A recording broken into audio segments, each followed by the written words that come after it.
Good afternoon, everyone, and welcome to PBA at Noon. I'm Paul Benwell, and I'm joined by my colleague, Sophie Caesar. In 2020, the Quebec government announced a plan for the development of critical and strategic metals, indicating that the demand for graphite would increase by 300 to 500% in the coming decades due to the increased demand for electric vehicles. Lomiko Metals engaged in the acquisition, exploration, and development of resource properties that contain minerals for the new green economy. Their Loutre property is located approximately 117 kilometers northwest of Montreal in southern Quebec, putting them in the right place at the right time. And joining us today is our friend, CEO Paul Gill. Paul, if you're there, welcome. And anybody, if you have any questions, please feel free to put them in the Q&A box. And at the end, Paul will get you some questions to answer. Thanks, Paul. Really a pleasure to be here and appreciate everyone taking time to out of their day. I'm just going to start my screen share and get right into this presentation. We have a lot of stuff to catch up on. And we have I think a significant amount of developments in the last little bit. So I'll just get this going. There we are. Okay, now is that up and everyone can see it, Paul and Sophie? That's perfect, thank you. Okay, great. So I want to present today an opportunity to invest in the electric vehicle revolution. And my company, Lomiko Metals, has been working for a number of years in Quebec to find a really good deposit that would be economic and would provide materials for what we call the new green economy. So the major focus we've had in the last little while has been graphite, but we're not unaware of all of the excitement around lithium and cobalt and the other metals as well. So we're keeping an eye on all of those, but I specifically want to speak today about graphite and the Loutre property. A little bit about my background. I've been involved in mining and junior mining exploration for about 20 years. And I started with Norsemont Mining back in 2003. I can't even think that long ago now. It was it seems like a million years, but a lot has happened. But one of the things we found out during that period in time was that when there is a demand for a particular material, that price will skyrocket. And in that particular case, we had a property in Peru that did very well when copper went up in price. And I think we have a similar situation in battery materials today. Lots of developments going on, and I want to tell you a little bit about it. So what has happened with Lomiko Metals, and why do we think graphite is the place to be? Well, certainly we know that graphite has a big part to play in the lithium-ion battery. But today, what we've done in Lomiko is we've purchased 100% of our Loutre graphite project from Quebec Precious Metals, and that has given us full control over the project. We paid $1.125 million for that, and money was raised over the last 3 or 4 months to do it.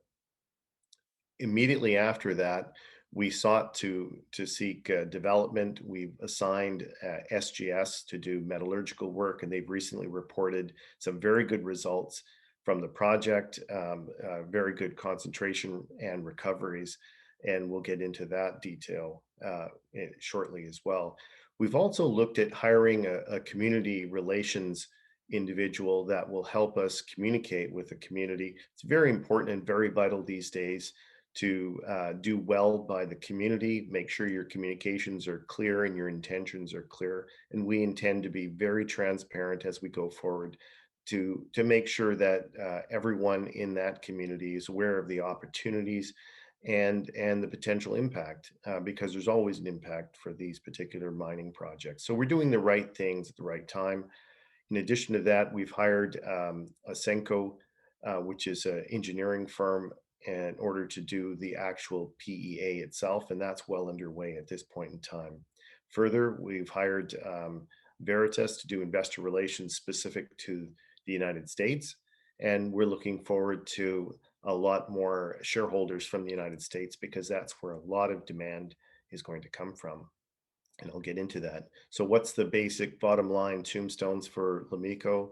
Well, we have 3.9 million in cash. We have an MOU from Kenmar Securities for 40 million that will be delivered after the PEA.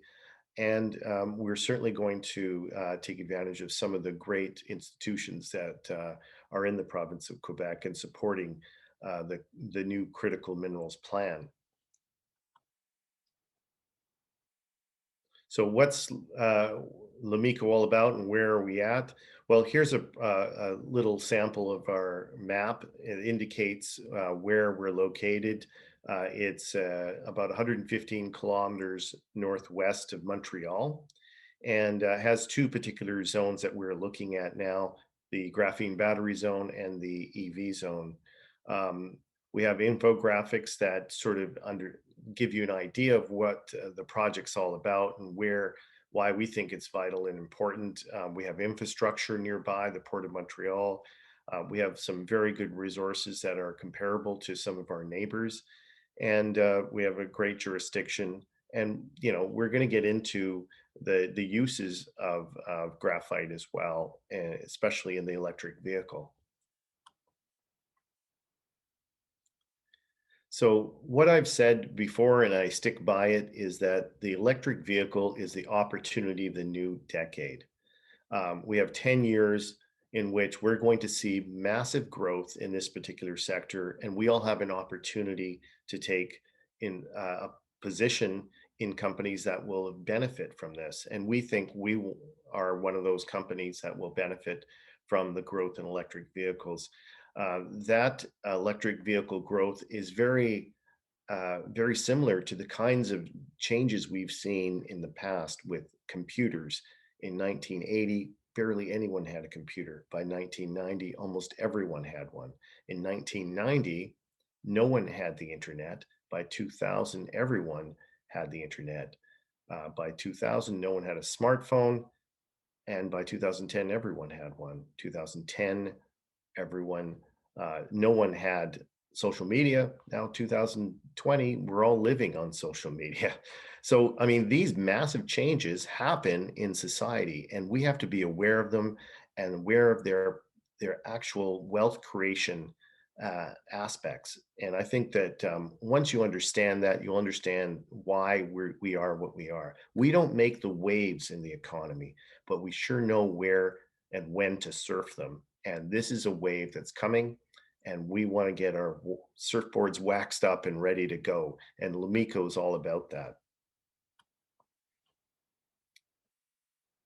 So why is it graphite? What is the big deal about graphite? Well, everyone's heard about lithium because a lithium ion battery is what Tesla uses in their cars, and many other powertrains are used using lithium ion batteries.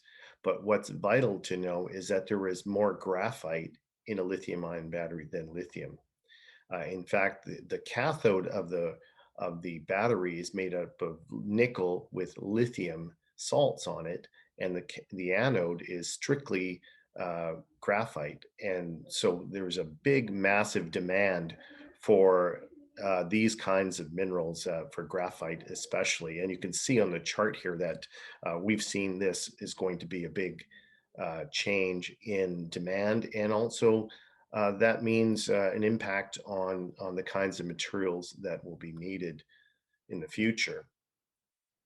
So what are the current prices in particular markets? What you can see here is that there is a market for additives, in the electrical industry, smelting, brake shoes, refractories, gaskets. But the big one is EV batteries, simply because if you can convert your material to spherical graphite, you can get a lot more for it. So we're really about understanding how that conversion can take place. Doesn't mean we're going to ignore the other industries. There's going to be lots of opportunities in those other industries as well.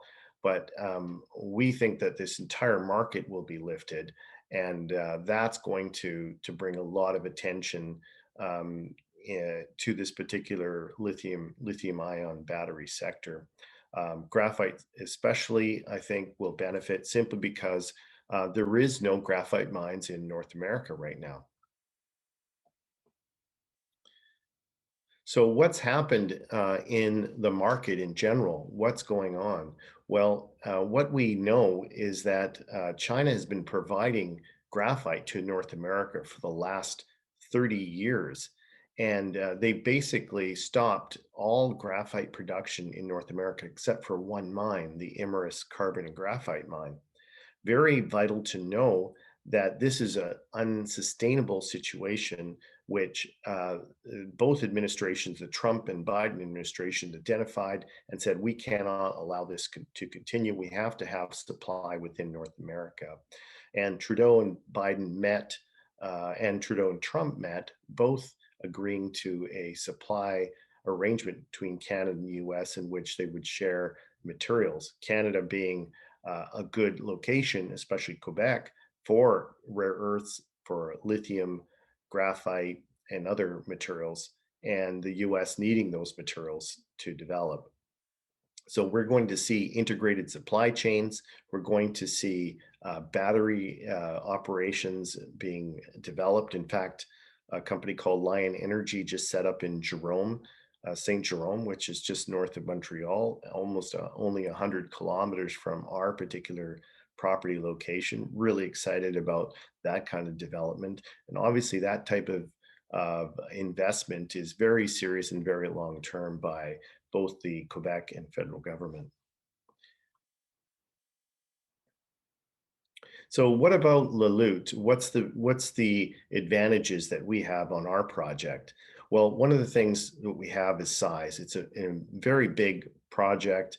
It runs along the length of a couple lakes there, and has two major areas of discovery already, which are I think already going to put us on the map. It's got good road access. There's several different roads that are going into the property that can be upgraded as well. It's only 192 kilograms or 192 kilometers from the port of Montreal, which means that we can get the material out to other locations and other potential buyers. So transportation is key, location is key. And in fact, we have an example of what a mine can be like in this particular area in the Imerys Timcol mine, which has been running for 20 years on 5 million tons of material and grading 7.2% graphite. And I want you to remember those numbers as we get into the numbers that Lomiko and Loutre has produced already. Again, our property has near surface mineralization, is amenable for use in anodes, and we've just put it to 100%, and there's a 1.5% NSR. So why do we think that we have a real interesting situation? Well, in 2019, we were able to drill out the EV zone and come up with some very good grades, which we will discuss shortly. We've already got a open pit outline at the Graphene-Battery zone from a 2016 resource estimate.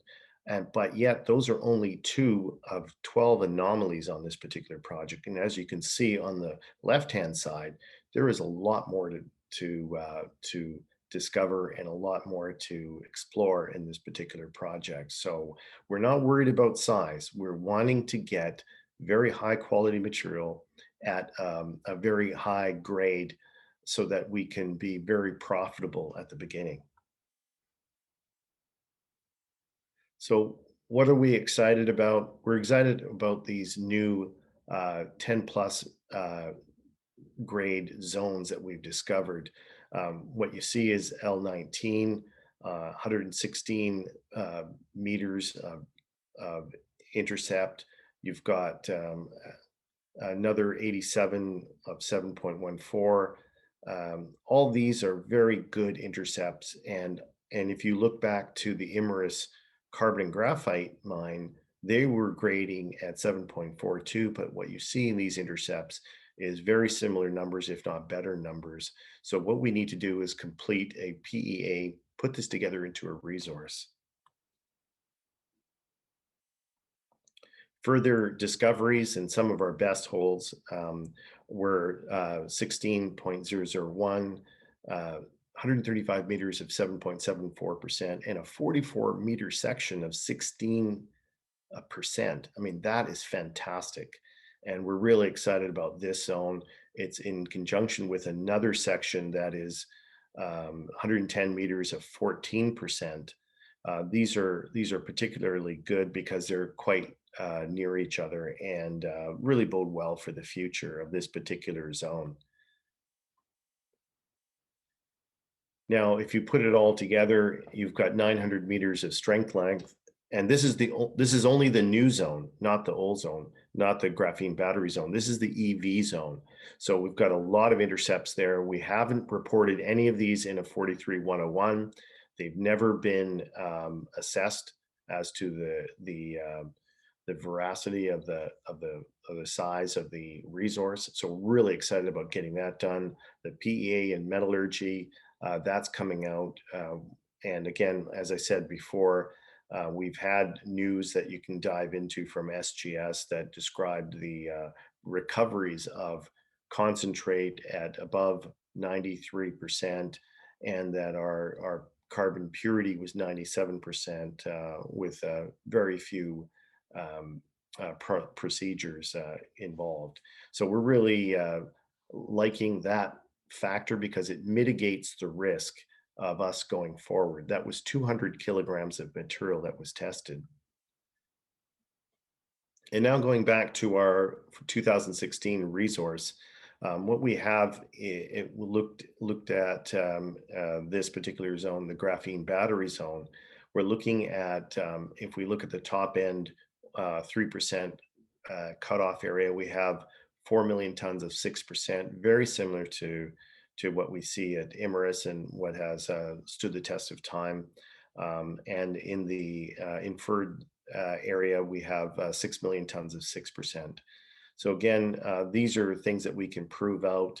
We want a very high grade deposit simply because it's more economic and has less environmental impact in the entirety of the situation. Now, currently we have 208 million shares out.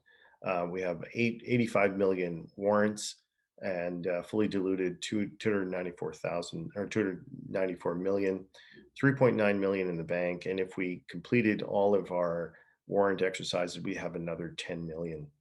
So I'm happy to stop there and take questions, but you know, I've been looking for this kind of deposit for a long time.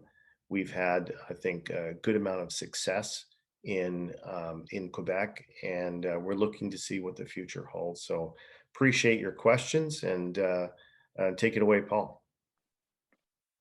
So thank you very much, Paul. We actually have a question from Paul Tedorovici, and I'm going to allow him to go ahead and ask that. Paul T, you can go ahead and ask your question. Oh, I think he's on mute. Paul, you're on mute. There you are. Go ahead. Oh, okay. I'll just ask him to ask it in the chat. We have a couple of other questions here for you. Perfect. So are there any royalties on the property? Yes, there is a 1.5% royalty on the project, which we can buy 1% or 0.5% of for $1 million. Okay. And I always love this question, and I know you're going to as well. What month do you think the PEA will come out?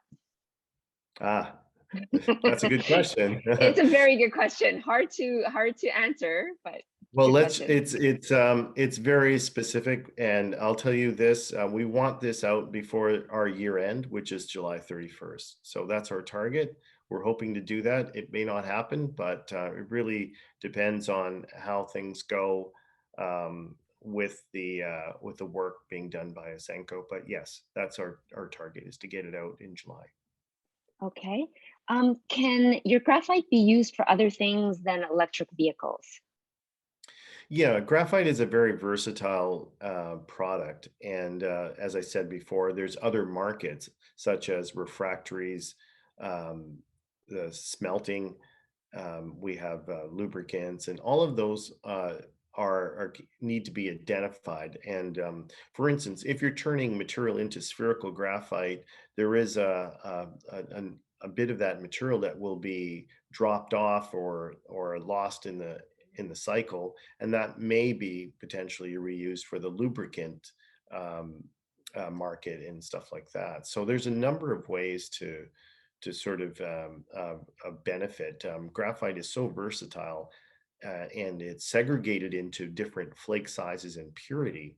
So you have an opportunity to participate in a number of different markets. So that's why I really like this material. It's almost, you can change and blend the type of graphite you have depending on what your customer needs.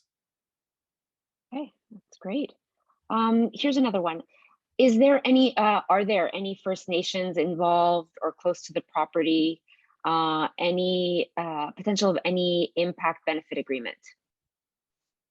At this point in time, we're just identifying stakeholders. We know there's First Nations in the general vicinity, and we're definitely going to reach out to all of the stakeholders, and that's what we're identifying now. We're going through the process of reaching out to the local mayors, the local people in the area, and there's an impact that's going to be there because of this particular mine, but it's going to actually be not as impactful as some of the other mines that have been recently approved, such as the Nouveau Monde graphite Mm, mine, which is just nearby. They were actually permitted, and they've now, uh, uh, sort of consolidated and are going to list on the New York Stock Exchange. So it's very exciting for our industry to see, one of the projects that are very similar to ours get that kind of attention and that kind of funding. yeah, that's excellent. We know that story well as well. There's another question here. What is the current annual output of graphite around the world?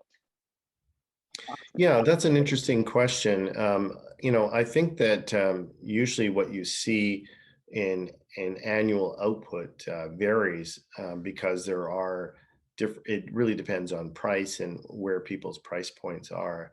But I think interesting. The best rule of thumb is to divide it into types of material. So battery grade graphite processed into battery grade, you're only looking at about 1.5 million tons.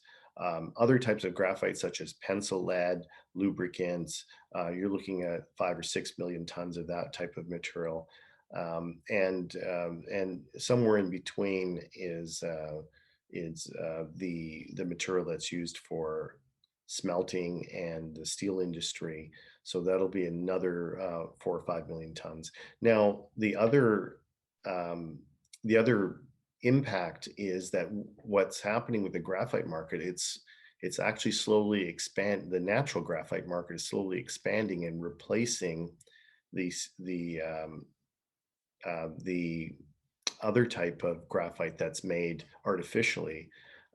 So that particular market is shrinking because what they usually had been doing is taking oil, burning it, or taking coal and creating spherical graphite out of it. But that is diminishing now, and natural flake graphite, which is a easier process and much more environmentally friendly, is sort of eating into that. So there's another 30 million tons of material there. And don't even get me started about the carbon,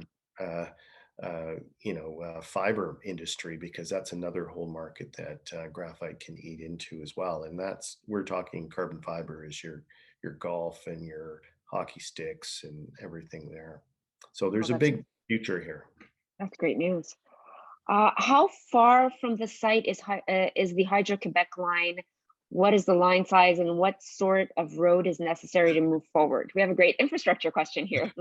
Wow, that's very specific. We're finding out those details right now, but we've been in contact with Hydro-Quebec about some of that. So we'll have some more details. But I can't really answer that at this point in time. I simply don't have the answer. Okay, and the roads? The road access, there's Highway 321 that's to the south, and you can get access points there through different communities, Lac de Plage. There's another access from the north coming down from the Val d'Or and Mont Tremblant area. Yeah. And there's also Mont Laurier, I believe it is up there. So there's different access points, north and south. So we're really lucky that way. There's not a lot of activity that goes along in this particular area. There is some boating and other activities to the west, and then there's hunting and snowmobiling. So obviously there's always going to be activities in these particular areas, but we're going to definitely reach out to all those groups and see if we can improve access for them to enjoy the woods as well, and also improve access for ourselves. That's excellent. Do you have all the permits like water, drilling, and so on? Well, you apply for the permits as you need them. So drilling permits, we've already applied and received them. We've actually completed our round of drilling. So if we need to do more, we'll have to apply again. And water permits and all the rest of it are really contingent upon what your PEA and your feasibility say. So those are still to be applied for, simply because you don't know exactly what the mine plan will be. So you have to put the plan out there, and then there'll be an application based on that. Which FN are you dealing with? Do you? FN? Yeah, I don't. We'll leave it at that. And First Nation. First Nation? oh, First Nation. There you go. I can't answer that at this point in time. We're not dealing with any. We're just identifying stakeholders at this point. Okay. In your material grade discovery, what does Lumenco have to do to increase the value of the product, get it to a higher value product, or and can it be done at a reasonable cost? Yeah, I think that's a very good, valid question. So what we know now is that our base material is somewhat similar to what Nouveau Monde has in their recoveries and what Imerys has. So we've got that factor to rely on.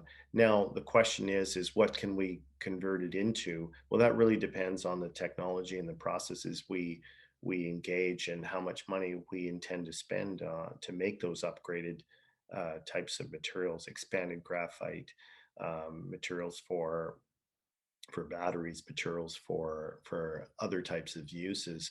So it remains at this point to be determined as to what's the best end product for us, and that will also determine our marketing to those groups that will buy our end product. For instance, if we have a perfect material that can be easily converted from raw graphite to something used in the steel industry, well, that's definitely a target industry, and if the margins are right, then we're going to do that.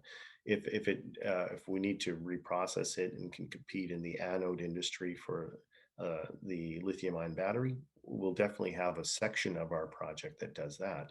And of course, the other material will really be competitive in the lower markets, because there'll be a lot of potential to sell the material for pencil lead or for other types of lubricant uses, and etc.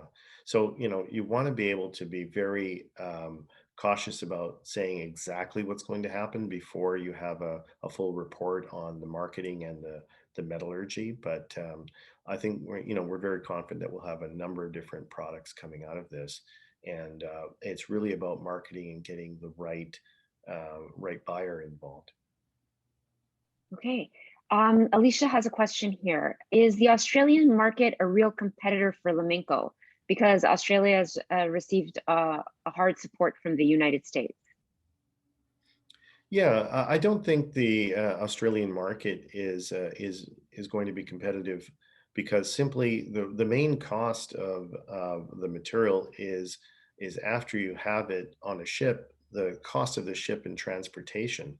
So we don't want to compete with Australia per se. What we want to do is compete within North America. North America needs 5 new mines at minimum. We only have 1 new mine permitted, 1 operating at this point in time. We have an opportunity here in North America. So we're going to focus here in the US and Canada to find buyers before we look elsewhere. So we're, you know, Australia can do whatever Australia wants to do. We're not going to eat any of their lunch at this point in time. Great. Paul, do you have a question or two for Paul? I got a couple of questions. Paul, what's your guesstimate for your mine life? I mean, you've got some good numbers that are coming out and, you know, like it's pretty big deposit. So you think you've got a long, like shelf life of product there? Yeah, I think you have to also be cognizant, Paul, when you ask that question about, you know, how long is this material going to be relevant? Because there's always changes in everything. But I think you really want to see a minimum 20-year mine life on these projects, simply because, you know, you'll be able to pay very quickly for your upfront costs. Some of the IRR numbers on Nouveau Monde are fantastic. If you ever get a chance, look at their website. They have fantastic numbers, and I can see why they're going to list on the New York Stock Exchange. But you know, we want to duplicate that kind of those kind of numbers, and the only way to do it is to really dig deep and find exactly the locations where the open pit will extend to, and how it will encompass the high grade. So that's our focus, is to have a high grade deposit that's going to be mining 1 million tons a year for 20 years if we can. Sure. That's the goal. We don't know exactly what the details are going to be though. Okay. What process is used to manufacture like the end product? And is it simple? Like, I mean, do you have to process it just for example, for the electric car vehicle, like the grade that they have there, and then process it again for something else? Or is it the same process that you can just, I guess, upgrade, downgrade to get what product you want? Yeah, it's a very interesting process. So let me take it from the beginning. So if you scoop a bunch of graphite ore out of the ground, it's combined with waste rock. So the first thing you do is you crush the material. That will extract most of the waste rock away from the flake graphite, and you do a wash of that particular material. And what happens is the graphite will float and the other material will sink, giving it a nice recovery. So once you have that concentrate, you would want to upgrade it. And that's the SGS process. If you read the SGS news release, that will give you about a 97% grade of our purity, carbon purity. Then in order to go to the anode market, you need to have 99.9999 4 nines. So how do you get there? Well, you have to either do heat treating or further chemical washing in order to get there. So that's the key to figuring out that particular market. At the current level, as we take it out of the ground and process it, and if it reaches that 94, 95%, 97% level, that will be something we can direct market to the steel industry. So we're excited about being able to qualify at least for one particular industry that's massive and huge. Now, if you want to use the material for brake shoes or lubricants, that's really something that you can do with the various different grades of material. For instance, like if you separated the material, you have 94% carbon graphite.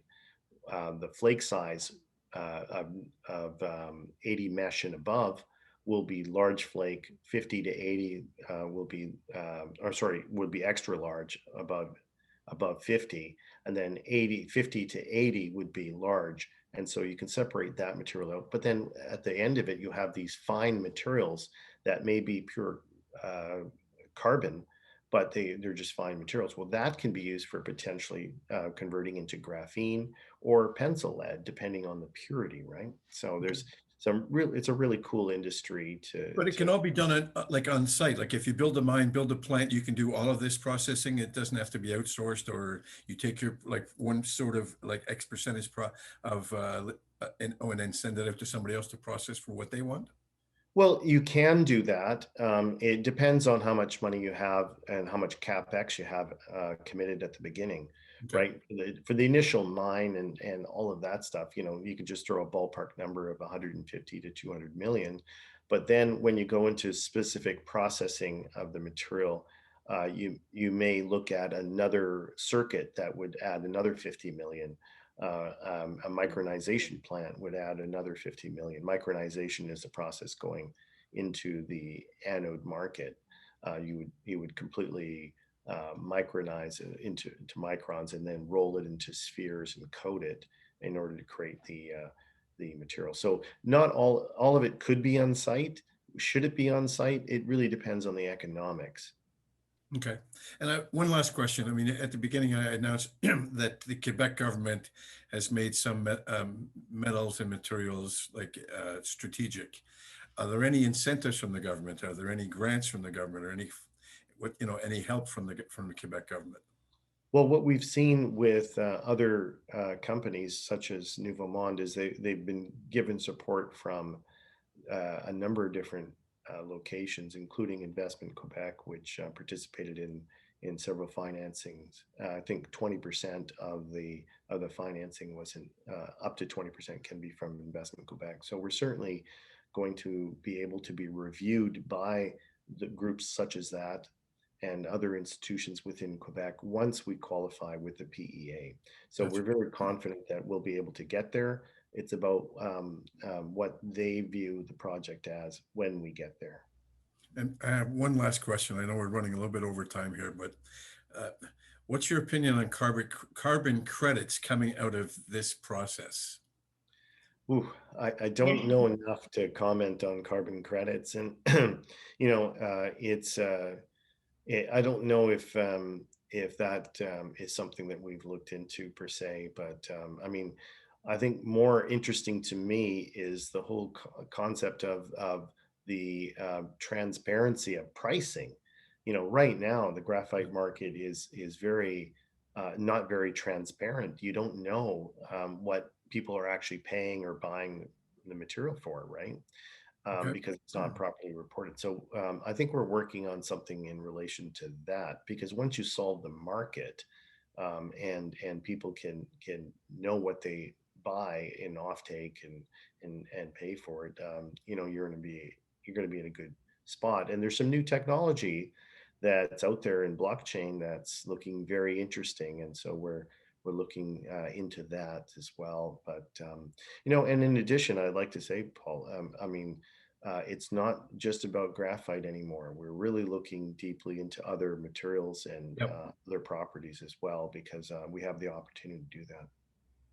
All right. Well, Paul, thank you so much. Much appreciated. Thanks to everyone for attending today. Also very much appreciated. And we'll keep everybody posted over the next few months of what's going on. And hopefully by July, Paul, you have your PEA and things move forward from there. Thanks, Paul. All right. Take care, everyone. Thank you. Thank you. Thanks. Thanks, Sophie.